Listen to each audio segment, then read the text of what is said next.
चलिए आज हम लोग समझेंगे चाहे वो एसी हो, फ्रिज हो, वाटर कूलर, डीप फ्रीजर या हर वो मशीन जो ठंडा करती है वो किन सिस्टमों से मिलकर कार्य करती है और वो सिस्टम कितने प्रकार के होते हैं। एसी के सिस्टम में क्या डिफरेंट होता है, फ्रिज के सिस्टम में क्या डिफरेंट होता है, डीप फ्रीजर के सिस्टम में क्या डिफरेंट होता है, वो हम समझने वाले। तो सबसे पहले बात करें, हमारी जो भी मशीन हो अगर वो ठंडा करती है तो वो दो सिस्टमों से मिलकर कार्य करते हैं। हम लोग उसको दो सिस्टमों में बांट देते हैं। कौन कौन से? एक तो बांटते हैं मैकेनिकल सिस्टम और दूसरा इलेक्ट्रिकल सिस्टम। मैकेनिकल सिस्टम क्या होता है? यानी फ्रिज के या एसी के या फ्रीजर के जिन जिन भागों में गैस का संचार होता है, गैस मतलब जिनमें खाली गैस घूमती है, उसको किसी पावर, किसी इलेक्ट्रिक सप्लाई की जरूरत नहीं होती है।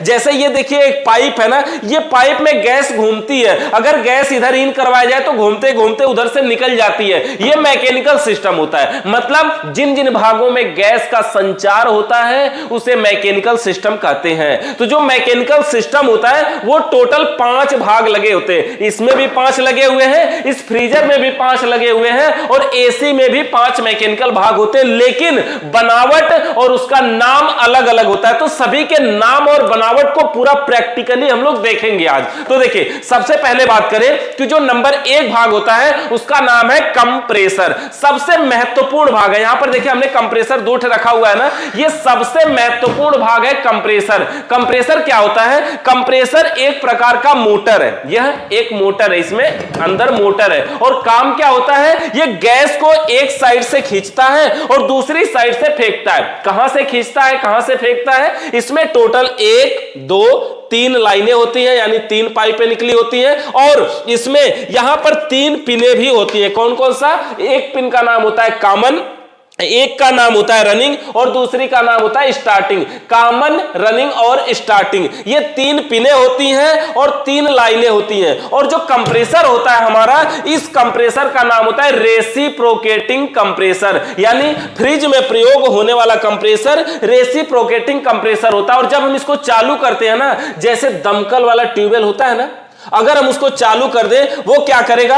पानी को एक साइड से खींचेगा और दूसरी साइड से फेंकता है। जैसे दमकल वाला ट्यूबवेल होता है, जैसे टुल्लू पंप मोटर होता है, अगर हम उसको चालू करते हैं तो वो क्या करता है? पानी को एक तरफ से खींचता है और दूसरी तरफ से फेंकता है। सेम उसी प्रकार से ये कंप्रेसर मोटर है और ये हवा को एक साइड से खींचता है, दूसरी साइड से फेंकता है। यहां पर देखिए वैसे तो ये वर्कशॉप बनाया गया है, एक लाइन को इसको बंद किया गया। कभी अगर कंप्रेसर को पता करना है, नया कंप्रेसर जब हम खरीद के लाते हैं ना, तो इसका सक्शन लाइन और चार्जिंग लाइन दोनों एक ही होती है, डिस्चार्ज लाइन अलग होती है। सक्शन और चार्जिंग दोनों एक होती है, डिस्चार्ज लाइन अलग होती है। 3 लाइनें होती हैं। जब हम नया खरीद के लाते हैं तो किसी को सक्शन और किसी को चार्जिंग बना सकते हैं। और अगर हमें पता करना है कि कौन सक्शन, कौन डिस्चार्ज और कौन चार्जिंग है ना, तो जो डिस्चार्ज लाइन की पाइप होती है वो थोड़ी सी पतली होती है और सक्शन लाइन और चार्जिंग लाइन की पाइप थोड़ी सी मोटी होती है। तो देख सकते हैं ये पाइप थोड़ी सी मोटी है और ये वाली पाइप थोड़ी सी पतली है।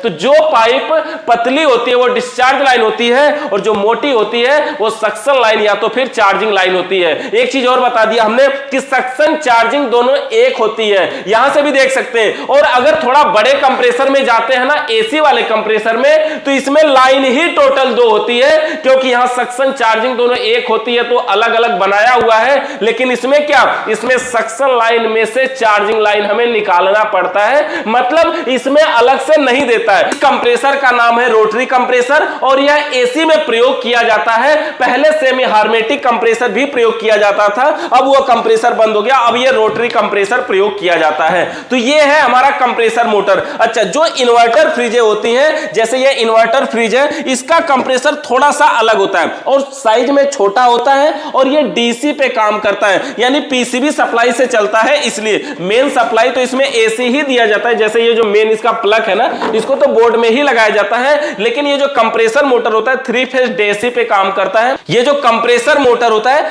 3 फेज डीसी पे काम करता है। ये प्लग तो एसी में ही लगता है, तो ये कंप्रेसर थोड़ा सा छोटा होता है। तो कंप्रेसर आपने देख लिया। ये जो कंप्रेसर है फ्रिज वाला रेसिप्रोकेटिंग कंप्रेसर है और जो हमारे एसी वाला है वो रोटरी कंप्रेसर है। और जो डीप फ्रीजर वाला कंप्रेसर होता है ना, वो यही फ्रिज वाला ही कंप्रेसर फ्रीजर के अंदर लगाया जाता है। डिफरेंट क्या है इस बात में समझिए, ये फ्रिज है, ये भी ठंडा करती है, इसका नाम फ्रीजर है, ये भी ठंडा करता है ना, तो दोनों में डिफरेंट क्या है, फ्रिज कम स्थान को ठंडा करती है और फ्रीजर थोड़े बड़े स्थान को ठंडा करता है, बस इतना डिफरेंट है। इसलिए क्या होता है, इसका कंप्रेसर पावर थोड़ी सी बड़ा होता है। जैसे अगर ये कंप्रेसर नंबर के हिसाब से लगाए ना हम, तो नंबर में लगाते हैं 42 नंबर का, 52 नंबर का, 62 नंबर का, ऐसे लगाते हैं। उसी तरह से इसके अंदर 82 नंबर के, 85 नंबर के भी कंप्रेसर, या फिर अगर एचपी में देखते हैं तो 1/6 एचपी, 1/8 एचपी, 1/10 एचपी, ऐसे करके कंप्रेसर लगाते हैं। कुल मिला के बात यह है कि जो फ्रिज वाला कंप्रेसर है वही कंप्रेसर लगभग इसमें लगता है, लेकिन साइज उसकी बड़ी होती। क्यों?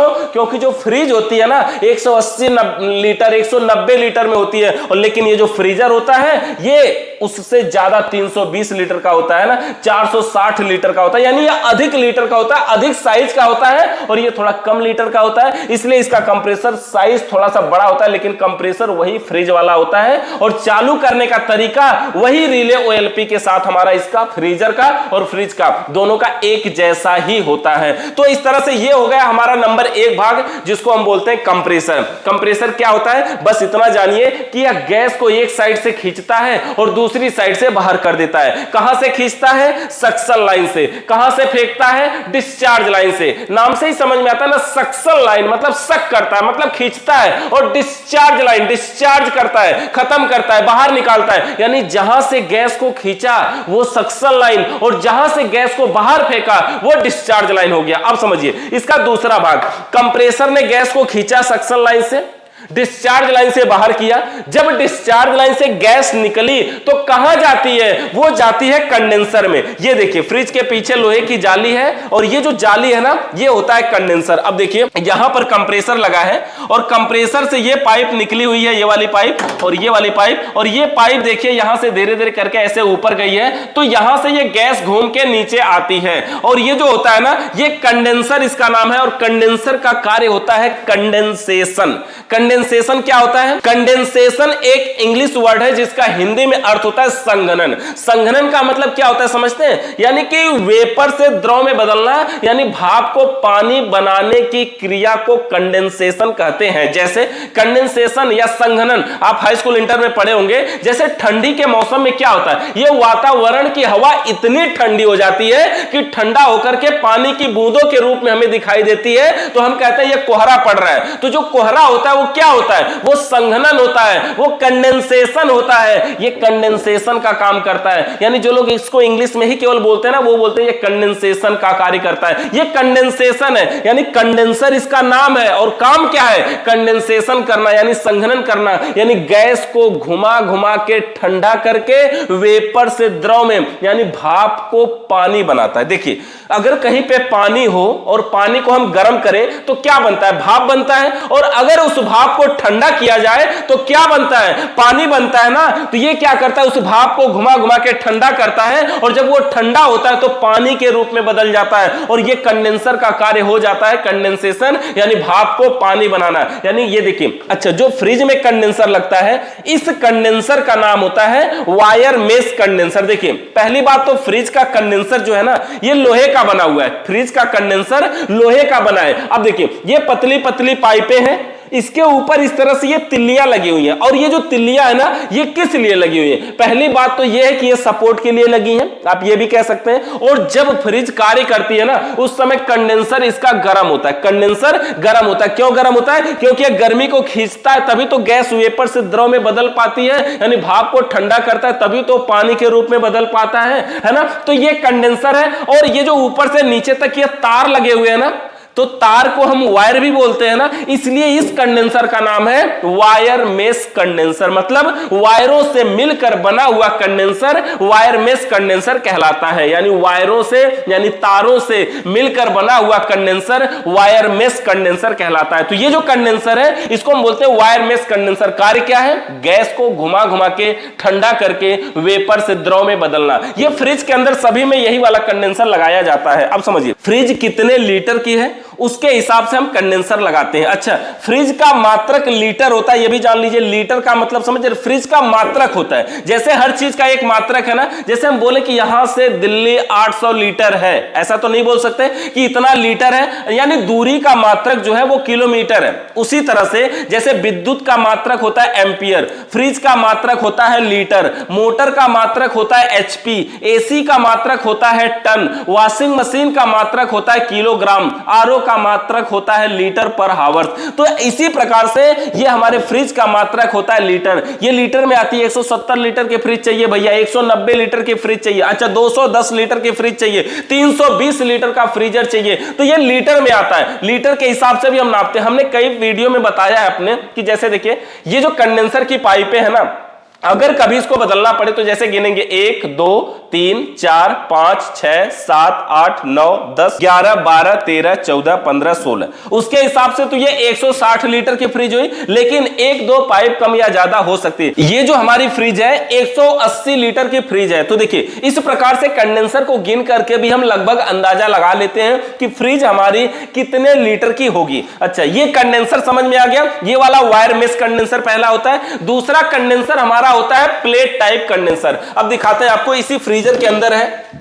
देखिए ये हमारा फ्रीजर है ना, तो इसके अंदर भी कंप्रेसर और कंडेंसर होते हैं। कंप्रेसर भी रहेगा, कंडेंसर भी रहेगा, लेकिन इसका जो कंडेंसर है वो थोड़ा सा अलग होगा। अब अभी तक जो आपने देखा कंडेंसर उससे थोड़ा अलग है, और इसके अंदर जो कंडेंसर है वो प्लेट टाइप कंडेंसर है। फ्रिज में देखा आपने वायर मेश कंडेंसर, और इसके अंदर प्लेट टाइप कंडेंसर है। यहां पर 4 स्क्रू है, हम इसको खोल लेते हैं। तो सभी स्क्रू को हमने खोल लिया और इसके कंडेंसर को दिखाते हैं। देखिए इसका कंडेंसर देखिए थोड़ा अलग तरीके का आपको दिख रहा है ना। ये जो कंडेंसर है प्लेट टाइप कंडेंसर होता है। देखिए ये जो कंडेंसर है प्लेट टाइप कंडेंसर, देखिए प्लेट के जो है ना, ये देखिए पाइपें हैं और ये प्लेट है, तो प्लेट के अंदर लगा हुआ इसका कंडेंसर है, इसलिए इसका नाम है प्लेट टाइप कंडेंसर। यानी देखिए एक प्लेट के अंदर है, तो ये कंडेंसर प्लेट टाइप कंडेंसर कहलाता है। ये भी लोहे का ही बना है, लेकिन देखिए फ्रिज की अपेक्षा थोड़ी अलग है, देखने में भी अलग लग रहा है। तो ये इसका कंडेंसर है। देखिए यहां पर इसका कंप्रेसर, और कंप्रेसर का डिस्चार्ज लाइन की ये पाइप, और डिस्चार्ज लाइन से गैस निकल करके आई है कंडेंसर में। ये इसका कंडेंसर है प्लेट टाइप कंडेंसर। तो हो गया। तो देखिए फ्रिज के अंदर हमारा वायर मेश कंडेंसर, और ये वाला कंडेंसर हमारा दूसरा है प्लेट टाइप कंडेंसर। और तीसरा कंडेंसर जो हमारे एसीओ में होता है ना, यहां पर नजदीक से दिखाएंगे। ये देखिए जैसे स्प्लिट एसी का देखिए पैनासोनिक का है आउटडोर, और ये स्प्लिट एसी का देखिए ये पीछे की साइड में ये इसका कंडेंसर है। और ये जो कंडेंसर होता है इसका नाम होता है फिन्स ट्यूब टाइप कंडेंसर।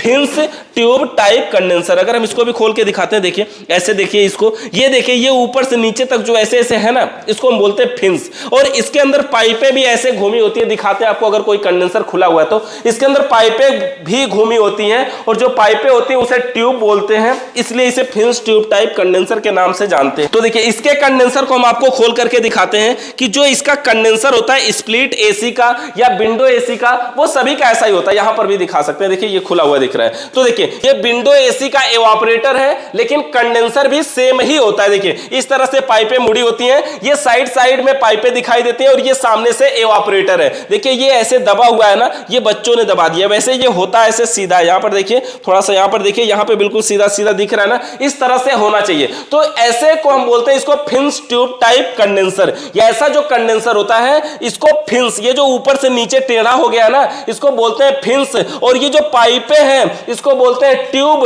इसलिए कुल मिला के इसे बोलते हैं फिन्स ट्यूब टाइप कंडेंसर। यानी देखिए है तो कंडेंसर ही, काम वही है कि गैस को घुमा घुमा के ठंडा करके वेपर से द्रव में यानी भाप को पानी बनाना। लेकिन अंतर क्या बात हुई, फ्रिज के अंदर जो कंडेंसर लगा उसका नाम हो गया वायर मेश कंडेंसर। फ्रीजर के अंदर जो हमारे कंडेंसर था वो प्लेट टाइप कंडेंसर था। लेकिन ध्यान दीजिएगा सभी फ्रीजरों में प्लेट टाइप कंडेंसर नहीं होता है। अब फ्रीजर के अंदर भी फिन्स ट्यूब टाइप कंडेंसर आने लगे हैं। सिर्फ फ्रिज के अंदर वायर मेश कंडेंसर लगता है, बाकी सभी जगह फिन्स ट्यूब टाइप कंडेंसर होने लगे हैं। तो ये दो पार्ट हो गए हमारे, कंप्रेसर को समझ लिया आपने, कंडेंसर। तीसरा भाग इसमें हमारा होता है फिल्टर। फिल्टर क्या होता है, नाम से ही समझ में आता है। देखिए कंप्रेसर के डिस्चार्ज लाइन से गैस निकल करके गई कंडेंसर में, कंडेंसर गैस को घुमा घुमा के वेपर से द्रव में बदला।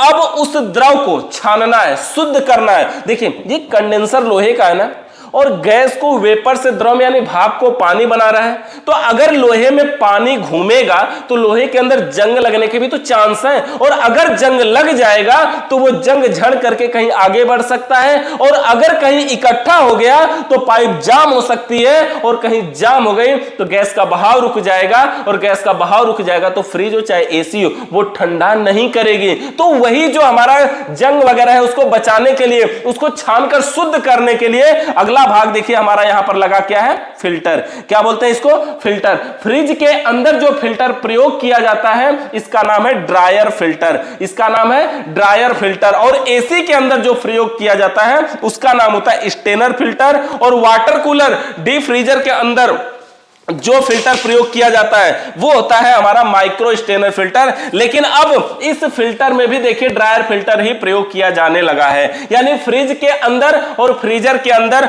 लगभग हमारा सेम फिल्टर अब प्रयोग होने लगा है। नहीं तो जो माइक्रो स्टेनर फिल्टर होता है ना वो इसकी साइज से थोड़ा सा बड़ा होता है, लेकिन काम सभी का तो सेम ही है। और एक चीज और जान लीजिए, जो फिल्टर होता है ना वो एसी फ्रिज के सिस्टम में बहुत ही महत्वपूर्ण भूमिका नहीं निभाता है, यानी उसकी कोई क्वालिटी नहीं होती है। अगर ये फिल्टर ना हो तो क्या हमारा फ्रीजर ठंडा नहीं करेगा? करेगा यार, ये बिना फिल्टर के भी ठंडा करेगा। जैसे अगर हमारे पास हेलमेट नहीं है और गाड़ी चला रहे हैं तो क्या गियर नहीं लगेगा? लगेगा ना।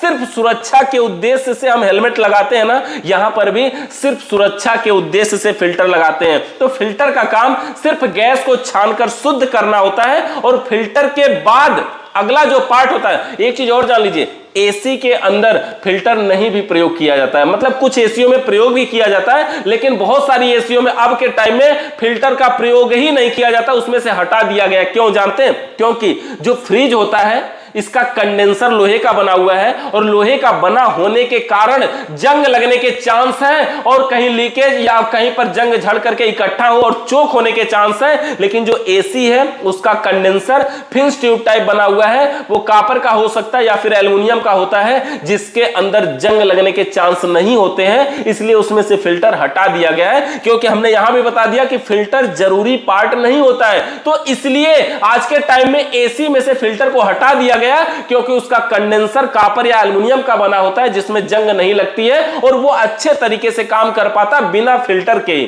तो फिल्टर जरूरी पार्ट नहीं है, लेकिन फ्रिज के लिए और फ्रीजर के लिए जरूरी है, क्योंकि यहां पर जो कंडेंसर है वो लोहे का बना है, तो इसमें चोक होने से बचाना है। ये हो गया हमारा फिल्टर। फिल्टर के बाद अगला जो पार्ट है, देखिए ये फिल्टर का अगला जो पार्ट हमारा है ये क्या है? ये है कैपिलरी ट्यूब। कैपिलरी ट्यूब क्या होती है? यह एक पतली सी पाइप होती है, और ये अंदर चली गई है एवापोरेटर में। फ्रिज में यहां पर दिखाइए, जैसे देखिए ये फ्रिज है, और देखिए ये फिल्टर है। फिल्टर के बाद ये कैपिलरी ट्यूब। कैपिलरी ट्यूब का कार्य क्या होता है? ये रेफ्रिजरेंट, देखिए यहां पर ये कैपिलरी ट्यूब बहुत पतली सी पाइप है। पेन के अंदर जो हमारा सिक्का होता है ना लगभग उतनी मोटी होती है। फ्रिज में जो कैपिलरी ट्यूब प्रयोग किया जाता है 0.031 या फिर 0.036 इंच की या mm की प्रयोग किया जाता है। 0.031 या 0.036 इंच की प्रयोग किया जाता है कैपिलरी ट्यूब, और इसकी जो लंबाई होती है वो होती है 8 से 12 फीट। यानी कैपिलरी ट्यूब की लंबाई 8 से 12 फीट प्रयोग किया जाता है फ्रिज के लिए। अब सोचिए भाई 4 फीट की फ्रिज में अब 12 फीट की कैपिलरी ट्यूब प्रयोग किया जाता है। इसलिए जब भी कैपिलरी ट्यूब का चित्र और डायग्राम कहीं देखते हैं तो हम लोग ऐसे घुमा घुमा के बनाते हैं। क्यों? क्योंकि कम जगह में ज्यादा लंबी कैपिलरी ट्यूब को एडजस्ट करना अगर है तो उसको ऐसे गोल गोल घुमाना ही पड़ेगा। तो जो फ्रिज के अंदर कैपिलरी ट्यूब प्रयोग किया जाता है उसकी जो लंबाई होती है वो 8 से 12 फीट होती है, और जो उसका व्यास है 0.031 या फिर 0.036 इंच का होता है। तो ये हो गई हमारी कैपिलरी ट्यूब। फ्रीजर के अंदर 4 से 6 फीट की कैपिलरी ट्यूब प्रयोग किया जाता है, और एसी के अंदर 30 से 36 इंच यानी 2.5 से 3 फीट का कैपिलरी ट्यूब प्रयोग किया जाता है। सभी की साइज थोड़ा सा अलग है। एक बात और समझ लीजिए, फ्रिज में साइज का नंबर ये है ना अलग है। एसी के अंदर 0.54, 0.60 या फिर 0.64 mm की कैपिलरी ट्यूब प्रयोग किया जाता है एसी के अंदर। एक चीज और जानिए, एसी के अंदर केवल एक ही कैपिलरी ट्यूब नहीं, 1, 2 या फिर 3 कैपिलरी ट्यूब प्रयोग किया जाता है। कारण क्या है? क्योंकि वह बड़ा मोटर है ना, ज्यादा गैस को फेंकता है ना, एक कैपिलरी ट्यूब उसको नहीं संभाल पाती है, इसलिए 3 कैपिलरी ट्यूब उसमें प्रयोग किया जाता है। वो हमारी विंडो एसी हो, चाहे वो स्प्लिट एसी हो, रूम एसी की बात हो रही है ना। तो ये कैपिलरी ट्यूब का कार्य क्या होता है? रेफ्रिजरेंट के प्रेशर को कंट्रोल करना, मतलब गैस के प्रेशर को हाई प्रेशर से लो प्रेशर में बदलना। इस बदलने की क्रिया को बोलते हैं एक्सपेंशन। जो लोग इस वर्ड को इंग्लिश में पढ़ाते हैं ना, वो बोलते हैं एक्सपेंशन डिवाइस। एक्सपेंशन का मतलब प्रेशर को कंट्रोल करने वाली डिवाइस, यानी गैस के प्रेशर को हाई प्रेशर से लो प्रेशर में बदलने की क्रिया को एक्सपेंशन कहते हैं, जो काम कैपिलरी ट्यूब करती है। कैपिलरी ट्यूब के बाद अगला पार्ट हमारा जो गैस निकल करके कैपिलरी ट्यूब से जाती है, वो जाती है एवापोरेटर में। अब हम उसके प्रकारों को दिखाते हैं। देखिए, कैपिलरी ट्यूब का कोई प्रकार नहीं होता है, उसकी साइज और लंबाई अलग होती है, लेकिन उसके टाइप्स नहीं होते हैं। अब हम अगले प्रकार की बात करें, जैसे देखिए यहां पर दिखाइए इसी वाले फ्रिज में, इधर देखिए, ये हमारी फ्रिज है और ये देखिए एलजी का स्मार्ट इन्वर्टर फ्रिज है। वैसे कोई भी हो, इसका जो एवापोरेटर होता है वो है ये, जिसको हम फ्रीजर के नाम से भी जानते हैं। ये इसका एवापोरेटर होता है, यानी फ्रिज के अंदर ठंडा तो यही ना करता है, सबसे मेन भाग तो यही ना है। ये परिवार का मुखिया है, कमाता तो यही है सब तो बिना मतलब कि इसकी वजह से ठंडा यही होता है। ये सब उसकी वजह से ठंडा होते हैं, क्योंकि हम दरवाजा बंद कर देते हैं, हमारा दरवाजा इस तरह से बंद रहता है, इसकी कूलिंग इसी में फैलती है। अगर जैसे किसी रूम में कोने में कहीं पे आग जला दिया जाए तो गर्मी पूरे रूम में होगी ना। उसी तरह से जब ये एवापोरेटर ठंडा होता है और दरवाजा बंद होता है तो पूरी कूलिंग का प्रभाव नीचे तक होता है ना। तो ये जो एवापोरेटर है, इस एवापोरेटर का नाम है प्लेट टाइप एवापोरेटर। यानी फ्रिज के अंदर जो एवापोरेटर प्रयोग किया जाता है यह प्लेट टाइप एवापोरेटर है। क्यों बोलते हैं प्लेट टाइप? नजदीक से दिखाइए, इसको प्लेट टाइप क्यों बोलते हैं? क्योंकि देखिए यह एक प्लेट है और ये जो प्लेट ऐसे उभरा उभरा दिख रहा है ना, तो ऐसा नहीं कि इसके अंदर पाइप डाली गई है, इसकी बॉडी को ही ऐसा बनाया गया है कि ये थोड़ा सा फुला दिया गया है मशीनों के द्वारा, जिसमें गैस का संचार हो पाता है और यह एवापोरेटर का काम करती है, अच्छे तरीके से कूलिंग करती है। अगर ये लीकेज हो जाए तो हम इसको वेल्डिंग करके जोड़ नहीं सकते हैं, इसको चिपकाने के लिए केमिकल आता है लेकिन वो सक्सेस नहीं होता है, तो आप इसको वेल्डिंग करने की कोशिश ना करें। अगर एवापोरेटर में लीकेज हुआ तो इसे बदल देना चाहिए। तो ये हो गया हमारा एवापोरेटर। कौन सा एवापोरेटर है फ्रिज में?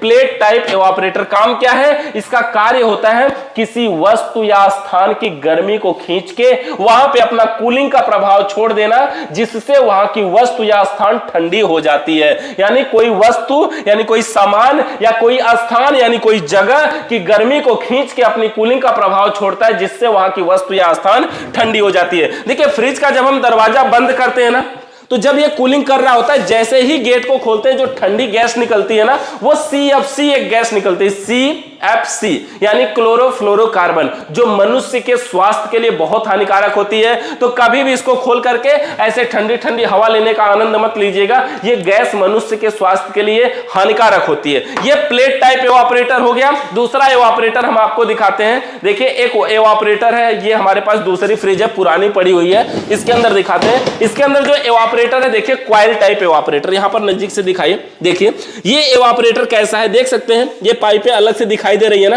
और इन पाइपों को हम छू भी सकते हैं, छू सकते हैं ना। तो ये एवापोरेटर होता है हमारा क्वाइल टाइप एवापोरेटर, या वेयर ट्यूब टाइप एवापोरेटर भी बोलते हैं। ये ठंडा बहुत अच्छा करता है, लेकिन क्या होता है अब के टाइम इसका प्रयोग कम किया जाता है क्योंकि ये महंगा भी पड़ता है।